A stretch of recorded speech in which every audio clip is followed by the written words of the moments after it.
வெல்லம் தமிழ் பெண்கள் கழக மேற்கு மண்டல மகளிர் அணி மாநாட்டில் கலந்து கொண்டு சிறப்பித்துக் கொண்டிருக்கக்கூடிய கழகத்தினுடைய பொருளாளர் அருமை சகோதரர் டி.ஆர். பாலு அவர்களே, இந்த மாநாட்டினை தலைமையேற்று மிகுந்த எழுச்சியோடு சிறப்போடு நடாத்தி கொண்டிருக்கக்கூடிய என்னுடைய அருமை தங்கை திருமதி கனிமொழி கருணாநிதி அவர்களே, கழகத்தின் முதன்மை செயலாளர் திரு நேரு அவர்களே, துணை பொதுச் செயலாளர்கள் ராஜா அவர்களே, அந்தியூர் செல்வராஜ் அவர்களே, சாமிநாதன் அவர்களே, கழக இளைஞரணியின் செயலாளர் துணை முதலமைச்சர் தம்பி உதயநிதி அவர்களே,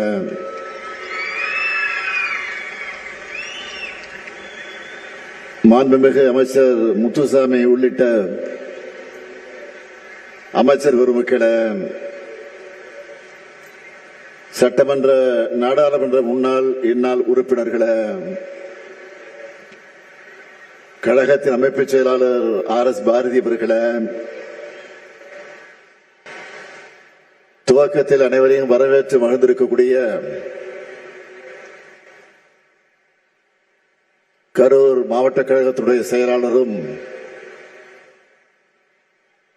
மேற்கு மண்டல தேர்தல் பணியினுடைய பொறுப்பாளருமான செயல் வீரர் செந்தில் பாலாஜி அவர்களே, திராவிடர் கழகத்தினுடைய பிரச்சார செயலாளர் வழக்கறிஞர் அருள்மொழி அவர்களே, மகளிர் தொண்டரணியின் செயலாளர் ராணி அவர்களே, மகளிரணியுடைய மாநில துணை செயலாளர்களே, மகளிரணியின் செயலாளர் திருமதி எலன் டேவிட்சன் அவர்களே, தலைமை கழகத்தினுடைய நிர்வாகிகளே, ஆற்றல் மிகு மாவட்ட கழகத்தினுடைய செயலாளர்களே, மகளிரணியுடைய மாவட்ட நிர்வாகிகளே, உள்ளாட்சி அமைப்புகளை சார்ந்திருக்கக்கூடிய பிரதிநிதிகளே, என் உயிரோடு கலந்திருக்கக்கூடிய தலைவர் கலைஞர் அவர்களின் உயிரினும் உயிரான அன்பு உடன்பிறப்புகளே, பத்திரிகை மற்றும் ஊடகத்துறை சார்ந்த நண்பர்களே, உங்கள் அனைவருக்கும் என்னுடைய அன்பான வணக்கம். கருப்பு சிவப்பு கடல் போல லட்சக்கணக்கான பெண்கள், தாய்மார்கள், இப்படி ஒரே இடத்துல கூடியிருப்பதாக வரலாறே இருக்காது. உங்களை பார்க்கவே ஒரு பவர்ஃபுல்லா இருக்கு. இப்போ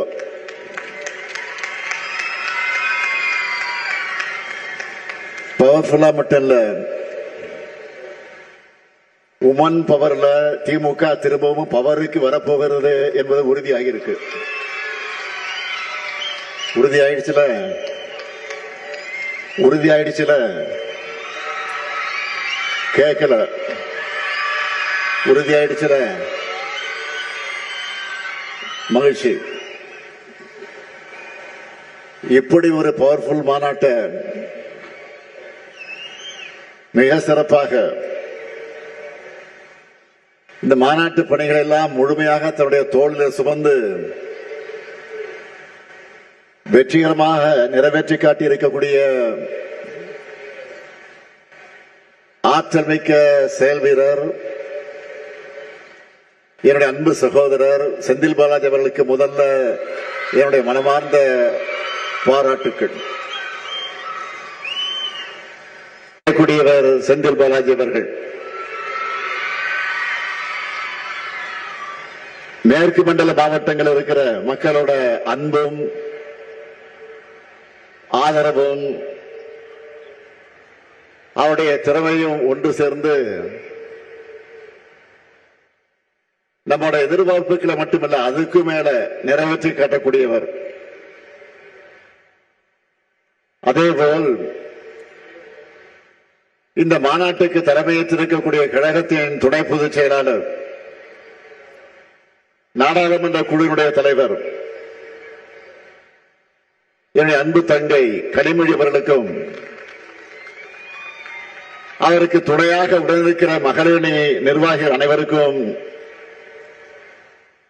தலைமை கழகத்தின் சார்பில் என்னுடைய பாராட்டுக்களையும் வாழ்த்துக்களையும் நன்றியையும் நான் தெரிவித்துக் கொள்கிறேன். கனிமொழியை பொறுத்தவரை கவிஞர், பத்திரிகையாளர், மரபு கலைகள்ல ஆர்வம் கொண்டவர்னு பன்முக திறமை கொண்டவர். எப்பவுமே புன்னகை மாறாத முகத்தோடு இருப்பார். இப்ப பாருங்க, முகத்தை பாருங்க.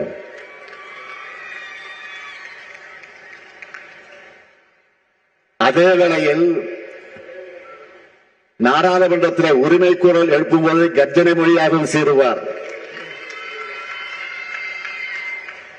அது மட்டுமல்ல, தேர்தல் வந்துட்டாலே திமுகவுடைய தேர்தல் அறிக்கைகளுடைய எப்பவுமே தேர்தல் அறிக்கை தான், திமுகவுடைய தேர்தல் அறிக்கை தான் எப்பவுமே ஒரு ஹீரோ. அந்த ஹீரோவையே தயாரிக்கும் பொறுப்பை இப்ப அவர் ஏற்றிருக்கிறார். கடந்த நாடாளுமன்ற தேர்தல் அந்த பணியை அவர் செஞ்ச போது முழுமையான வெற்றி பெற்றோம். ஆக நிச்சயம் உறுதியா சொல்றேன், வரும் சட்டமன்ற தேர்தலில் மாபெரும் வெற்றியை பெறப்போகிறோம், அது உறுதி.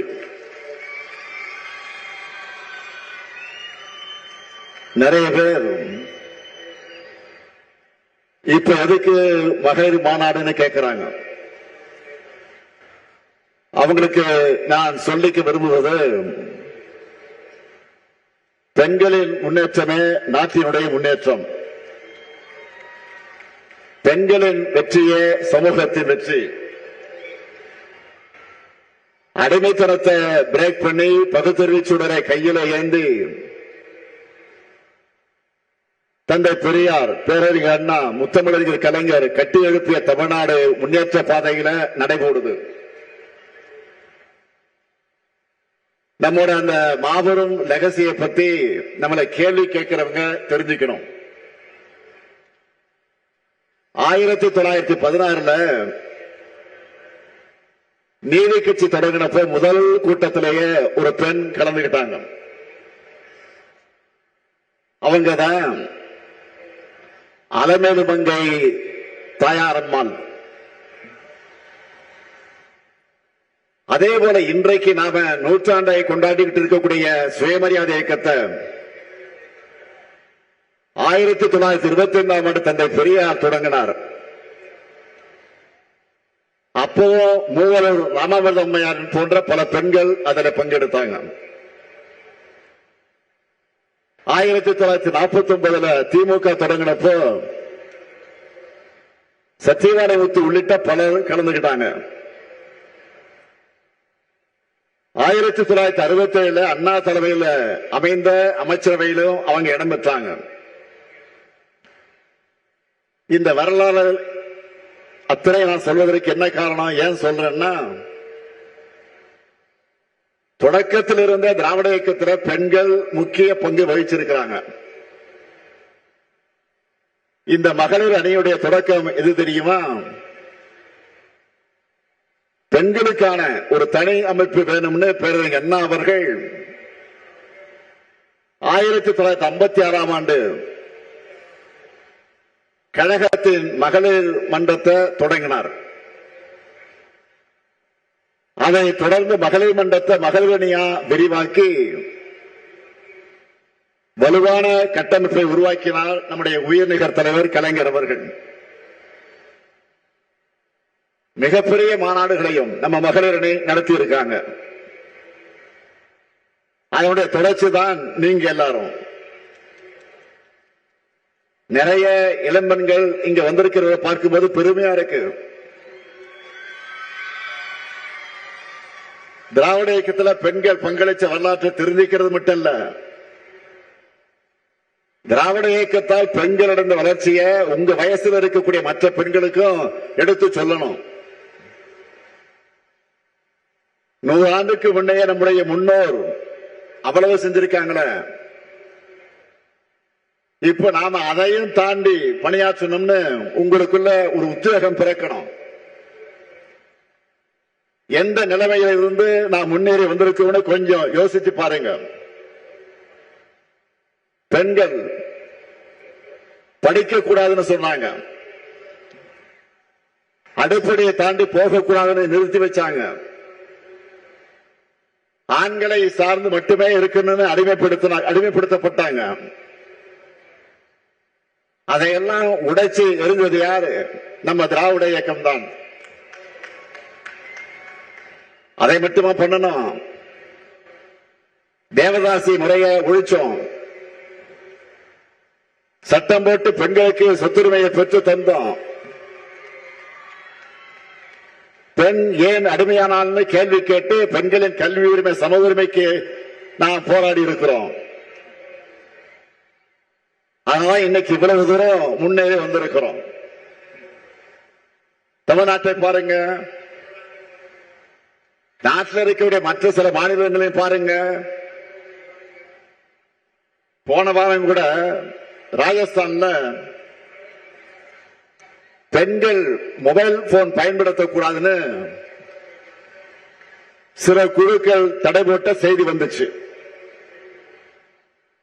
ஆனா நம்ம ஊர்ல ஆப்பிள் போன்களை தயாரிக்கிற தொழிற்சாலைகளை அதை அசம்பிள் பண்றது பெண்கள் தான். திராவிட இயக்கமும் நம்மோட தலைவர்களும் பண்ண புரட்சியோட விளைவுதான் பெண் விடுதலை, மகளிர் முன்னேற்றம். இன்னைக்கு எல்லா கட்சிகளையும் பெண்களுடைய பங்கு குறிப்பிடத்தக்க அளவுக்கு இருக்கு. அதுக்கும் நாம ஏற்படுத்தின விழிப்புணர்வு தான் காரணம். ஆனா வளர்ந்த நாடுகள் கூட எங்கேயுமே பெண்களுக்கான போதிய பிரதிநிதித்துவம் இன்னும் கிடைக்கல. உள்ளாட்சி அமைப்புகள்ல பெண்களுக்கு 33 விழுக்காடு இடஒதுக்கீட்டு நிறைவேற்றினார் நம்முடைய தலைவர் கலைஞர் அவர்கள். 50 விழுக்காடு இடஒதுக்கீடு சட்டத்தை நடைமுறைப்படுத்தக்கூடிய வகையில நகர்ப்புற உள்ளாட்சி தேர்தலை நாம் ஆட்சிக்கு வந்து நடத்தணும். தமிழ்நாட்டில் இப்போ பெண் மேயர்கள் தான் அதிகம். உள்ளாட்சியில் உங்களுக்கு கிடைச்சிருக்கக்கூடிய அதிகாரம் நாடாளுமன்றத்திலும் சட்டமன்றத்திலும் கிடைக்கணும். அதுதான் திமுகவுடைய லட்சியம். அதுக்காகத்தான் 33 விழுக்காட்டுக்காக தொடர்ந்து போராடுகிறோம். 2017 தலைநகர் டெல்லியிலே இதுக்காக நம்ம மகளிரணி சார்பில் போராட்டம் நடத்தப்பட்டுச்சு.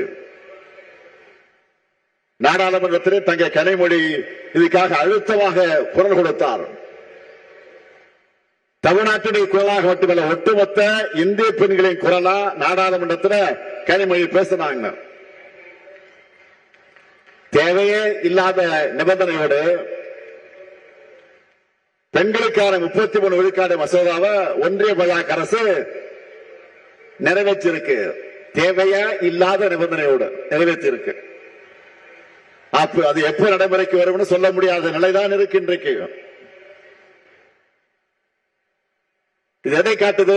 ஆபரேஷன் சக்சஸ், ஆனா பேஷன் டெட்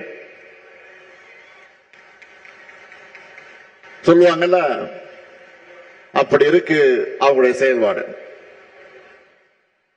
பெண்களாகிய உங்களுக்கு நாடாளுமன்றத்திலும் சட்டமன்றத்திலும் அதிகாரம் கிடைப்பதை பாஜக விரும்பல.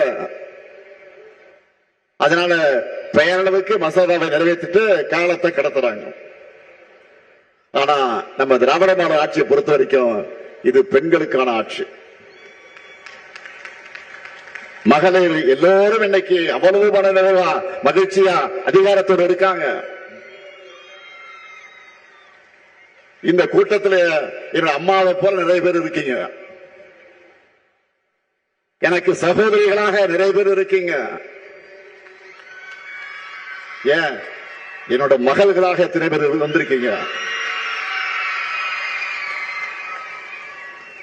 உங்க எல்லாருக்கும் எது தேவைன்னு பார்த்து பார்த்து திட்டங்களை உருவாக்கி கொண்டிருக்கிறோம். நம்முடைய வெல்லும் தமிழ் பெண்களை கொண்டாடிட்டு இருக்கோம். பெண்களுக்காக நாம செயல்படுத்துகிற திட்டங்களை முக்கியமான சிலவற்றை மட்டும் இங்க எடுத்து சொல்றேன். பல பேர் குறிப்பிட்டு காட்டி இருக்கிறாங்க. இருந்தாலும் நான் நினைவுபடுத்த விரும்புகிறேன். 1,30,69,831 சகோதரிகளுக்கு கலைஞர் மகளிர் உரிமை திட்டத்தில் மாதந்தோறும் 1000 ரூபாய் உரிமை தொகையை கொடுக்கிறோம். குடும்பங்களுக்காகவும் சமூகத்துக்காகவும் தலைமுறையாக உழைக்கிற பெண்களுடைய உரிமை அது. திட்டத்தின் பேர்லயே உரிமையை கொண்டு வந்து புரட்சியை பண்ணோம். திட்டமும் பெரிய சக்சஸ். தினமும் எத்தனை பேட்டிகள், எத்தனை பேருடைய வாழ்க்கை கதைகள் இந்த திட்டத்தில் வச்சு எடுத்து சொல்லிக்கிட்டே இருக்கு. இந்த உரிமை தொகை பல பெண்களுக்கு சுயமரியாதை ஏற்படுத்தி தந்திருக்கு. நிறைய பேருக்கு தன்னம்பிக்கை கொடுத்திருக்கு. நிறைய பேர் இதன் மூலமா சிறு தொழில் தொடங்குறாங்க. இதுவரை ஒவ்வொரு குடும்ப தலைவிக்கும் நாம மொத்தம் 28,000 ரூபாய் கொடுத்திருக்கிறோம். இது சமூகத்தில் மிகப்பெரிய அளவில் பாசிட்டிவ் இம்பாக்ட் உருவாக்கி இருக்கு. அதே போல நம்முடைய மற்றொரு புரட்சிகரமான திட்டம் தான் மகளிர் விடியல் பயணம். 10 ஆண்டு இடைவெளிக்கு பிறகு திமுக ஆட்சிக்கு வந்திருக்கு. ஸ்டாலின் முதலமைச்சராக ஆகியிருக்கிறார் என்ற மாற்றம். ஆட்சிக்கு அடுத்த நாள் எதிரொலிக்க வேண்டும் என்று நினைச்சேன். அப்படி சிஎம்மா நாம் போட்ட முதல் கையெழுத்து பெண்கள் கட்டணம் இல்லாமல் பேருந்தில் பயணம் செய்யக்கூடிய திட்டத்துக்கு தான். நான் சிஎம் ஆன அடுத்த நாள் பஸ்ல ஏறினதும் டிக்கெட் வாங்க காசு கொடுத்த பெண்கள் கிட்ட மு.க. ஸ்டாலின் ஆட்சிக்கு வந்துட்டார், இனிமே நீங்க டிக்கெட் எடுக்க தேவையில்லைன்னு சொல்லப்பட்டுச்சு. ஏறினதும் டிக்கெட் வாங்க காசு கொடுத்த பெண்கள் கிட்ட மு.க. ஸ்டாலின் ஆட்சிக்கு வந்துட்டார், இனிமே நீங்க டிக்கெட் எடுக்க தேவையில்லைன்னு சொல்லப்பட்டுச்சு. நாம ஆட்சிக்கு வந்ததும் முதல்ல பெண்களின் வாழ்க்கையில தான் மகிழ்ச்சி ஏற்படுத்தணும். இந்த விடியல் பயணத்துல உங்களுக்கு ஒரு சுதந்திரமும் முக்கியத்துவம் கிடைக்குதா இல்லையா? அதுதான் என் கனவு, என்னுடைய லட்சியம் எல்லாம். இந்த திட்டத்தால பெண்கள் பயணம் செய்யறதே பெரிய அளவுக்கு அதிகரிச்சிருக்கு. நிறைய வாய்ப்புகளை தேடி போய் வாழ்க்கையில முன்னேறிட்டு இருக்காங்க. பல மகளிர் காலையிலே பஸ்லேயே வேலைக்கு போறாங்க. பூ, காய்கறி, மீன் விற்பனை செய்யறது, சிறு தொழிலில் ஈடுபடுறாங்க. உரிமை தொகையாக கிடைக்கிற 1000 ரூபாயோட சேர்த்து விடியல் பயணம் திட்டத்தால மாசம் 1000 ரூபாய் கூடுதலா மிச்சம் பண்றாங்க. வேலைக்கு போறவங்க, கோயிலுக்கு போறவங்க, உறவினர்களை பார்க்க போறவங்க, கல்லூரிக்கு போறவங்க, தேர்வுக்கு தயாராக நூலகத்துக்கு போறவங்க, அனைத்து தரப்பு பெண்களுக்கும் இது பயனுள்ளதா இருக்கு. இப்படி இதுவரை 900 கோடி முறை பயணம் செஞ்சிருக்கிறாங்க. அடுத்து அரசு பள்ளியில படிச்சு முடிக்கிற பெண்கள் கல்லூரியில் சேரக்கூடிய எண்ணிக்கை குறைவாக இருக்கிறத கண்டுபிடிச்சோம்.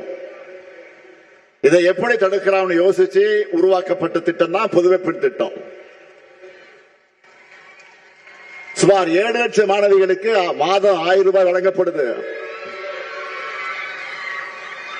இதனால இப்ப பள்ளி முடிக்கிற பெண் பிள்ளைகள் மட்டுமில்லாம பல ஆண்டுகளுக்கு முன்னாடியே படிப்பை பாதியிலே நிறுத்தின பெண்களும் மீண்டும் கல்லூரிக்கு அடியெடுத்து வைக்கிறாங்க. தன்னுடைய மகனோடு சேர்ந்து கல்லூரிக்கு போற ஒரு அம்மாவை, மகனோடு சேர்ந்து கல்லூரிக்கு போகக்கூடிய ஒரு அம்மாவை கல்வியில் சிறந்த தமிழ்நாடு நிகழ்ச்சியை நான் பார்த்தேன். இதுதான் புதுமை பெண் திட்டத்தோட வெற்றி. அதே நிகழ்ச்சியில நான் முதல்வன் திட்டத்தால ஜப்பானிய மொழி கத்துக்கிட்டு வேலை கிடைச்ச ஒரு மாணவி அந்த மொழியிலேயே எனக்கு நன்றி சொன்ன வீடியோவை நீங்க பார்த்திருப்பீங்க. இப்படி நான் குறிப்பிட விரும்புவது நான் முதல் திட்டத்திலேயே கடந்த 4 கல்வியாண்டுல 22,17,543 பயிற்சி சான்றிதழ்களை மாணவிகளுக்கு வழங்கியிருக்கிறோம். அவங்கள இப்ப பல பேரும் இப்ப நல்ல வேலைகள் இருக்காங்க. என்னதான் பெண்கள் வேலைக்கு போக ஆரம்பிச்சிட்டாலும் உங்களுக்கு நடைமுறையில் இருக்கக்கூடிய பெரிய சுமை என்பது சமையல் அறை. அவசர அவசரமாக வேலைக்கு கிளம்பும் பெண்கள் தான் சமையல் வேலையும் பார்க்கணும். என் நிலைமை இன்னமும் தொடர்ந்துதான் இருக்கு, அது தொடர்ந்துதான் செய்யுது. இதனால சில நேரங்கள்ல குழந்தைகளுக்கு காலை உணவை சரியா ரெடி பண்ண முடியாத சூழல் ஏற்படுது. பெண்களுடைய சமையலறை சுவையும் குறைக்கணும், குழந்தைகளுக்கு சத்தான உணவையும் சுவையான உணவையும் பரிமாறணும் தான் காலை உணவு திட்டத்தை உருவாக்கி இருக்கிறோம். இதனால ஒவ்வொரு நாளும் 19,34,069 குழந்தைகள் வயிறார சாப்பிடுறாங்க. அந்த குழந்தைகளை பெற்ற தாய்மார்கள் தங்கள் பாரம் கொஞ்சம் குறைஞ்ச நிலையில நிம்மதியோடு இருக்காங்க. அது மட்டும் இல்ல, நான் தொடர்ந்து திரும்ப திரும்ப வலியுறுத்தி சொன்ன விஷயம் கல்விதான். யாராலையும் திருட முடியாத சொத்து. அதுலயும் ஒரு பெண் படிச்சா அந்த குடும்பத்தோட 4-5 தலைமுறையை முன்னேற்ற முடியும். அப்படிப்பட்ட பெண் கல்விக்கு முக்கியத்துவம் கொடுத்து பெண்களுடைய கல்லூரி கனவு தடைபடக்கூடாதுன்னு தான் புதுமை பெண் திட்டத்தை உருவாக்கி இருக்கிறோம். இந்த திட்டத்தில் மாதம் 6,92,471 மாணவிகளுக்கு 1000 ரூபாய் வழங்கிட்டு இருக்கோம். நகர்ப்புற வாழ்விட மேம்பாட்டு வாரியம் சமத்துவபுரம்னு அரசு வழங்கக்கூடிய வீடுகளுக்கான ஒதுக்கீட்ட அந்த ஆணைகளை கூட குடும்பத் தலைவரின் பேரில் தான் கொடுக்கிறோம். அது மட்டும் இல்ல, பெண்களின் பேர்ல பதியப்படக்கூடிய அசையா சொத்துக்களுக்கு பதிவு கட்டணத்தில் 1 விழுக்காடு சலுகையும் கொடுத்திருக்கிறோம். கனிமொழி பேசுகிற போது சொன்னார, நம்மளோட முயற்சிகளால கடந்த 4 ஆண்டுகள்ல ஸ்டார்ட் அப் நிறுவனங்களோட எண்ணிக்கை 6 மடங்கு உயர்ந்திருக்கு. அதையே இந்த நிகழ்ச்சியில நான் குறிப்பிட்டு சொல்றேன்னா, அந்த ஸ்டார்ட் அப் நிறுவனங்களோட எண்ணிக்கையில சரிவாதி நிறுவனங்களை பெண்கள் தான் தலைமையேற்று நடத்துறாங்க. இதுதான் தமிழ்நாட்டுடைய தனித்துவமான சாதனை. அதே போல கிராமப்புறங்கள்லையும் பெண் தொழில் முனைவோர்களை வழிகாட்டி வளர்த்தெடுக்கிற தமிழ்நாடு ரைஸ் டிஎன் ரைஸ் திட்டமும் வெற்றி பெற்றிருக்கு. இதன் விளைவா இந்தியாவிலே அதிகபட்சமா தமிழ்நாட்டில் தான் 13 விழுக்காடு பெண்கள் தொழில் முனைவர்களாக பொருளாதாரத்துக்கு பங்களிக்கிறாங்க. அடுத்து மகளிர் சுய உதவி குழுக்கள் 1989 தான் திமுக ஆட்சியில கலைஞருடைய ஆட்சி காலத்துல தான் தொடங்கின திட்டம். அது தொடர்ந்து 2006 கழக ஆட்சி அமைஞ்சதும் உள்ளாட்சித்துறை அமைச்சராக இருந்தேன்னா எல்லா மாவட்டங்களையும் சுற்றுப்பயணம் செஞ்சேன். ஒரு முறைக்கு 2 முறை போனேன். பல மணி நேரம் நின்று ஆயிரக்கணக்கான சகோதரிகளுக்கு கடன் உதவிகளை வழங்கினேன். கால் வலிக்க வலிக்க வழங்கினேன். இந்த திட்டத்தை பெரிய அளவில் விரிவுபடுத்தணும். திராவிட மாடல் ஆட்சியை இன்னும் அது வளர்ந்து புது ரெக்கார்ட் படைக்கக்கூடிய அளவுக்கு இப்போ 1,39,520 கோடி ரூபாய் லோன் கொடுத்திருக்கிறோம். இப்போ உயர்கல்விக்காகவும் வேலை காரணமாக சொந்த ஊர்களை விட்டு போய் தங்கக்கூடிய பெண்கள் பாதுகாப்பா தங்களுடைய சொந்த வீட்டில் இருக்கிற மாதிரி உணர்வோடு தங்க வேண்டும் என்று இதுவரை 19 தோழி விடுதிகளை உருவாக்கி இருக்கிறோம். மேலும் பல புதிய விடுதிகளை கட்டிக்கிட்டு இருக்கிறோம். இப்போ நான் சொன்ன திட்டங்கள் எல்லாம் ரொம்ப குறைவுதான், சொல்ல நிறைய இருக்கு, நேரம் இல்லை. சிம்பிளா சொல்லணும்னா திராவிட மாடல் ஆட்சி பெண்களுக்கான ஆட்சி. ஏன் பெண்களுக்கு முன்னுரிமை அப்படின்னு சிலருக்கு இயல்பா கேள்வி வரும். பெரியார்கிட்டையும் இப்படி ஒரு கேள்வியை முன் வச்சாங்க. அப்போ என்ன சொன்னார் தெரியுமா? அந்த பெரியார் என்ன சொன்னார் தெரியுமா? இந்த பயன்கள் எல்லாம் உங்கள் வீட்டில் இருக்கக்கூடிய உங்களுக்கு, உங்களுடைய சகோதரிகள், உங்களுடைய மகள்கள், உங்களுடைய மனைவி, உங்க தாய்மார்களுக்கு தான் போய் சேருது. அவங்க முன்னேறினா உங்களுடைய சுமையும் தான் குறையும்னு ரொம்ப பிராக்டிக்கலா பதில விளக்கமா தந்தார் தந்தை பெரியார் அவர்கள். தந்தை பெரியாருடைய பதில் தான் இந்த முத்துவேல் கருணாநிதி ஸ்டாலினுடைய பதிலும். பெண்கள் முன்னேறினாதான் ஒட்டுமொத்த சமூகம் முன்னேறணும்னு நாம இவ்வளவு செய்யறோம். ஆனா ஒன்றியத்தில் ஆட்சி நடத்துகிற பாஜக அரசு என்ன பண்ணி இருக்கு சொன்னாங்களே.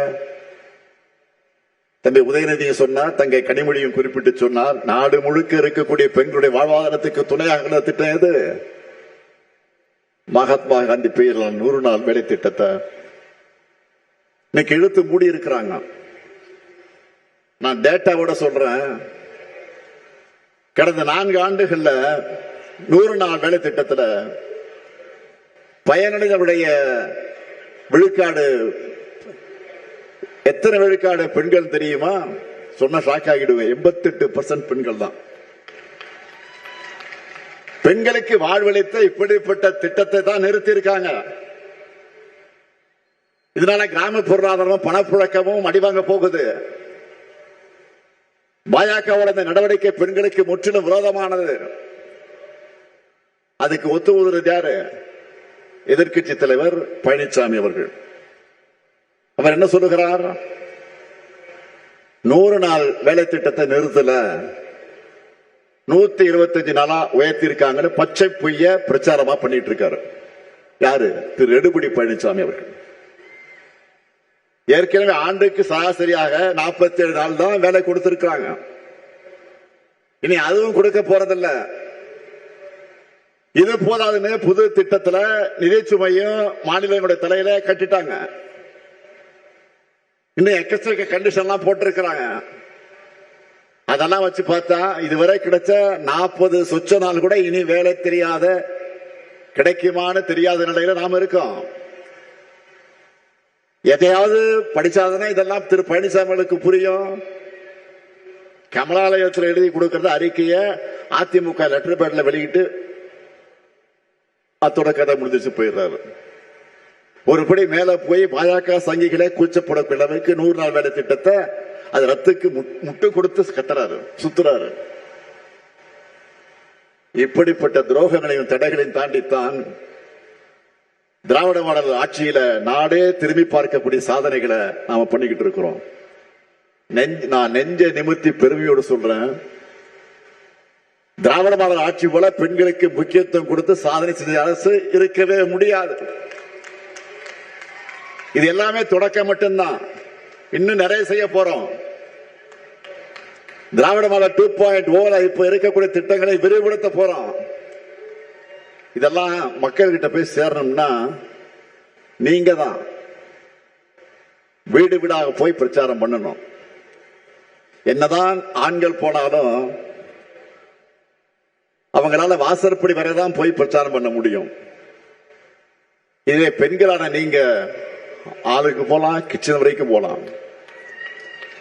வீட்டுக்குள்ள மட்டுமல்ல, அந்த வீட்டு பெண்களுடைய மனசுக்குள்ளே நீங்க நிச்சயம் போக முடியும், நுழைய முடியும்.